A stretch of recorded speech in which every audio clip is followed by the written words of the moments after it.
Hey there! Are you ready to learn the secrets of making the juiciest, most flavorful meatballs you've ever tasted? Today I'm going to show you my grandmother's foolproof recipe that will make you the star of any family dinner. Trust me, once you try these, you'll never go back to store-bought meatballs again. You'll find all the ingredients in the description below. Let's get cooking! Alright, let's dive right into making these delicious homemade meatballs from scratch. First up, we need to prepare our meat mixture. If you're using a potato, go ahead and grate it, then squeeze out any excess moisture. This will help keep our meatballs nice and moist. Next, finely chop an onion and mince a couple of garlic cloves. Now, in a large mixing bowl, combine the ground beef and, if you like, some ground pork for extra flavor.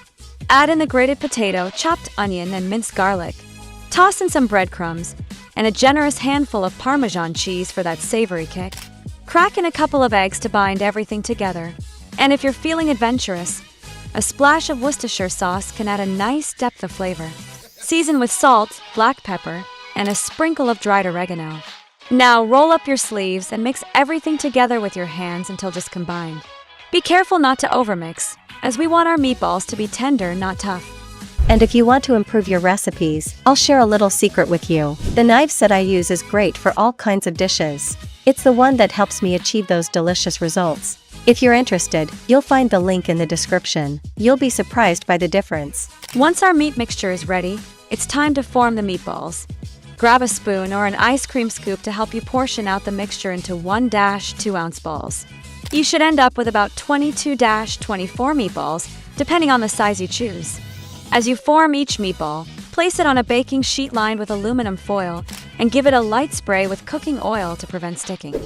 This step is all about consistency, so try to keep the meatballs uniform in size for even cooking. Now let's get these meatballs cooking. Preheat your oven to 400 degree F, which is about 200 degrees C. Once it's nice and hot, pop the baking sheet into the oven and let the meatballs bake for about 15 to 20 minutes. You're looking for them to be beautifully browned and to reach an internal temperature of 160 degree F or 71 degrees C.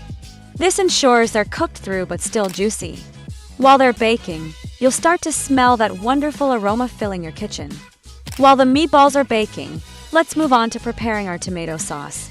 Heat some olive oil in a heavy pot over medium-high heat. Swirl the oil around to coat the bottom of the pot. Then carefully add the brown meatballs. Now take some whole tomatoes and crush them with your hands or a spoon, adding them to the pot along with some crushed tomatoes. Toss in the remaining garlic and a sprinkle of oregano, and don't forget a pinch of sugar to balance the acidity of the tomatoes. Season with salt and pepper to taste.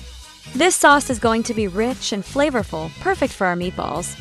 Once everything is in the pot, bring the sauce to a boil, then reduce the heat to a rapid simmer. Let the meatballs cook in the sauce for about 15 minutes. This will allow them to soak up all those delicious flavors while ensuring they're cooked through. You'll notice the sauce thickening and the aroma becoming even more irresistible. If you like your sauce a bit spicier, feel free to add a pinch of red pepper flakes. Finally, it's time to serve up our masterpiece.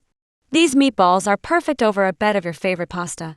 I love using spaghetti or linguine, but feel free to use whatever you have on hand.